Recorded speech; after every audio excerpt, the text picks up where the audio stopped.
Hello friends, welcome to TI blog. আপনারা কেমন আছেন? নিশ্চয় ভালো আছেন। যদি ভালো আছেন আমি ভিডিওটা আরম্ভ করি। এক্সাম শেষ হলো বহুত দিন পর, আজকে আমি বাড়ি যাচ্ছি, খুবই ভালো লাগতেছে। তালাটা রাইখাই দরজাটা লাগাচ্ছিলাম, দরজাটা বেশি ভালো না, তারপরেও তালা লাগিয়ে যাইতে লাগবো।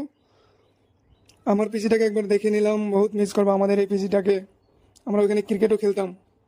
তো ভাঙর পাই গেলাম, ঝালুকবাড়ি এসে দেখি একটা বাচ্চা নাই ধুপড়ি যাওয়ার জন্য। কিছুক্ষণ অপেক্ষা করার পর একটা বাসে উঠে দেখি সব সিট খালি, আমি সিটে বসে পড়লাম।